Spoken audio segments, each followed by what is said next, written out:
Priprave na večerno zabavo že potekajo, se pravi priprave na lampiončke. Tukaj levo za mano se stankuje ekipa varnostnikov, desno, na moji desni strani pa se pripravlja že prvi bend, čigar imena v bistvu še ne poznam, ampak moram priznati, da je zelo zanimivo, tako da komaj čakam na dogajanje. Gremo si pogledati.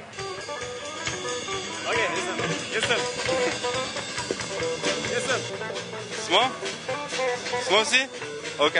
Za začetek, kateri lampiončki so to za povrstjo? Torej, za povrstjo ne znam povedati, da so to letos 23 lampiončki, kajti par let vmes ni bilo lampiončkov zaradi vojne na Balkanu in ostalih zadev. Aha, se pravi, zdaj najprej za začetek spet. Vreme takšno, ko je, takšno, ko bo, kaj lahko pričakujemo, da se prireditev predstavlja? Glede na to, da smo že izpeljali lampiončkov igre, da so za nami tudi tonske vaje, oziroma vsaj večina tonskih vaj, da na Malem odru že igrajo vsi ti hlapci, oziroma se že skoraj da zaključili s svojim nastopom.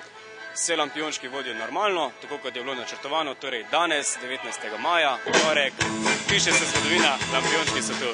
Daj mi zdaj povej, čisto tako neuradno, v bistvu, kateri bend je to? To je tonska vaja. A katerega benda? Lačni Franc. Lačni Franc? Ja.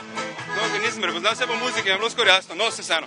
Gremo dalje. Zdaj, kakšni so plani, kaj se dogaja? Torej, zaključimo s tonskimi vajami, začnemo na glavnem odru špilati ob 7. zvečer. Najprej nastopijo Hoti Maknoti, to so zmagovalci natečaja Rock izziv.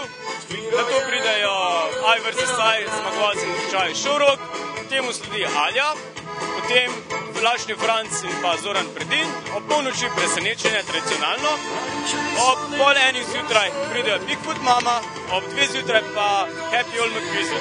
Kar se tiče malega odra, kot sem že povedal, vsi ti hlapci so že odšpilali, zdaj prijeta na vrsto 2 tribute benda, ob 20. pa začnemo tam vrteti elektronsko glasbo, 2 svetovno znana DJ-ja bosta zabavala celotno občinstvo. Kar se pa tiče tretjega odra, letos smo ga ponovali odbit, se bodo pa obiskovalci lahko zabavili v ritmih R&B muzike.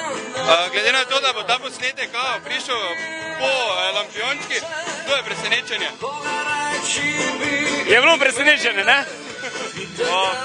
Dobro, hvala ti. Nekaj hvali.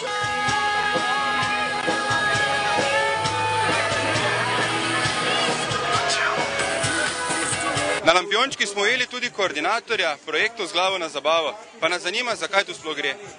Ja, Z glavo na zabavo je en projekt, ki se odvija že 8 let.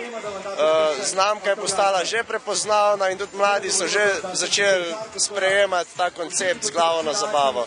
Mi nismo tu zato, da mlade spreobračamo.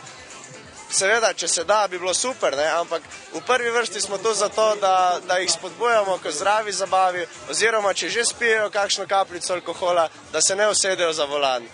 Ali drugače, da če se usedejo v avto, da se ne usedejo k vozniku, ki je prej pil alkohol. Glavnem je kar širok projekt, ki seveda gremo na 70 prireditev letno in zadeva ni mehna več. Kako vam uspeva?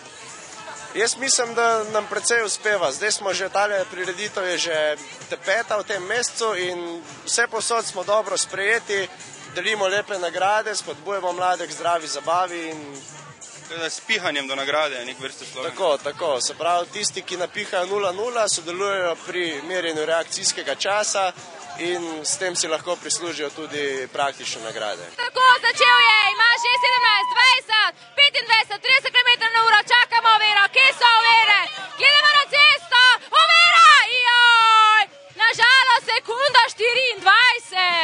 To je slabo, sekunda je povprečen čas. To je z aparatom narobe.